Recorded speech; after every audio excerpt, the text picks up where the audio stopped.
Latest video पाने के लिए इंजीनियरिंग वर्ड को सब्सक्राइब करिए और नोटिफिकेशन पाने के लिए बेल आइकन को प्रेस करिए।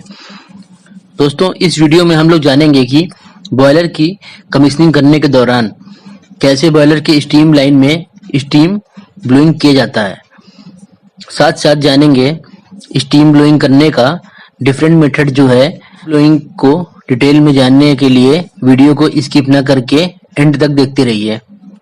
बॉयलर का कमीशनिंग के लिए स्टीम ब्लोइंग प्रारंभिक स्टेज होता है, जिसमें बॉयलर की पहली बार ऑपरेशन किया जाता है। इस मेथड में बॉयलर का super heater, reheater, steam pipeline, turbine connected होता है।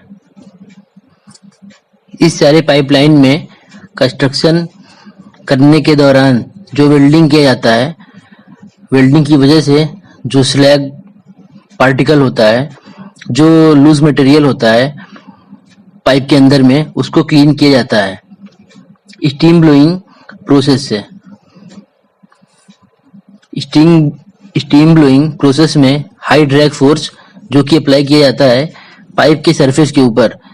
इस हाई ड्रैग फोर्स की वजह से पाइप के अंदर में जितने भी वेल्डिंग स्लैग हैं या फॉरेन मटेरियल हैं या आयरन के पीसेस जो होते हैं, वो सब निकल जाता है। अब हम ये जान लेते हैं अगर स्टीम ब्लोइंग नहीं करेंगे तो क्या प्रॉब्लम होगी। बॉयलर का स्टीम लाइन डायरेक्टेड कनेक्टेड होता है टरबाइन के साथ में। टरबाइन जो है वो मैक्सिमम कंटिन्यूअस रेटिंग लोड पे चलता है, तो उसी समय टरबाइन का लोड को मेंटेन करने के लिए जितना भी अमाउंट का स्टीम फ्लो होगा, ठीक है, पाइपलाइन में, उस फ्लो की वजह से जो ड्रैग फोर्स क्रिएट होगा पाइप के अंदर, उसकी वजह से पाइप के अंदर में जितना भी लूज मटेरियल रहेगा वो टरबाइन के ब्लेड को डैमेज कर सकता है। ठीक है, इससे रोकने के लिए हम लोग उसको लोड को मेंटेन करते हैं।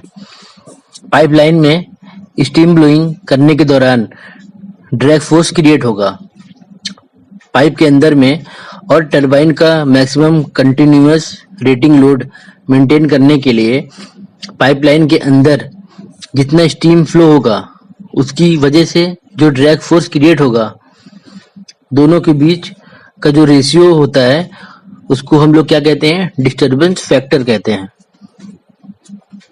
चलिए जान लेते हैं डिस्टरबेंस फैक्टर कितना होना चाहिए। जो हमारे बॉयलर के कमीशनिंग करने आते हैं, जो बॉयलर के इंजीनियर्स होते हैं, उनका सभी का कहना है कि 1.6 जो उसका रेटिंग होता है वो फैक्टर अच्छा होता है। Different method of steam blowing. अब हम जानते हैं डिफरेंट मेथड कौन सा होता है स्टीम ब्लोइंग का।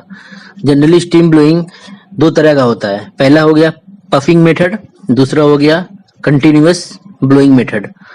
अब हम बात करेंगे नंबर 1 की पफिंग मेथड के बारे में। इसमें बॉयलर के प्रेशर को धीरे धीरे बढ़ाया जाता है। उसके साथ साथ फर्नेस का जो आउटलेट टेम्परेचर है उसको ध्यान में रखा जाता है, वो ज़्यादा बढ़ ना जाए। उसको मतलब मॉनिटर करते रहते हैं, ज़्यादा बढ़े ना वो, क्योंकि उस वक्त रीहीटर जो होता है हमारा वो ड्राई रहता है। साथ ही साथ बॉयलर का डाउनवर्ड एक्सपेंशन है, उसको भी मॉनिटर करना होता है। बॉयलर के प्रेशर को राइज करके 40 kg पर सेंटीमीटर स्क्वायर तक ले जाना होता है। स्टीम ब्लोइंग के दौरान ड्रम के डिफरेंशियल टेम्परेचर को भी ध्यान रखते हुए फायरिंग को धीरे धीरे बढ़ाया जाता है। स्टीम ब्लोइंग करने के दौरान बॉयलर का जो ड्रम लेवल है उसको उसके नॉर्मल लेवल से थोड़ा ऊपर रखना होता है। जब स्टीम ब्लोइंग प्रोसेस चालू हो जाएगा तो हम लोग क्या करेंगे, तो वाटर का जो लेवल होता है नॉर्मल लेवल से नीचे आ जाएगा। ठीक है, यदि हम नॉर्मल लेवल मेंटेन करेंगे या उससे नीचे मेंटेन करेंगे, इसलिए हम लोग ड्रम को मेंटेन करने के लिए वाटर लेवल नॉर्मल लेवल से ऊपर रखना रहेगा। ठीक है, यदि हम नॉर्मल लेवल मेंटेन करेंगे या उससे नीचे मेंटेन करेंगे, इसलिए हम लोग ड्रम को मेंटेन करने के लिए वाटर लेवल नॉर्मल लेवल से ऊपर रखना जरूरी समझते हैं, इसलिए हम लोग ऊपर रखते हैं। अब हम बात करते हैं इसका फर्स्ट जो स्टेज है हमारा, जो फर्स्ट ब्लो होगा, ठीक है, वो बहुत कम प्रेशर में होगा, क्योंकि चेक करने के लिए जो हमारा टेम्परेरी वॉल्व और जो सपोर्ट है, ठीक है, जो पाइप के अंदर, उसको चेक करने के लिए स्टीम ब्लोइंग प्रोसेस में जनरली 3 ब्लोज होते हैं, ठीक है, वो बिना कोई टारगेट प्लेट लगाए जब तक पाइप से स्टीम ब्लो हो रहा होगा, उसका जो कलर है वो क्लियर ना हो जाए, तब तक हमें उसको चेक करते रहना है।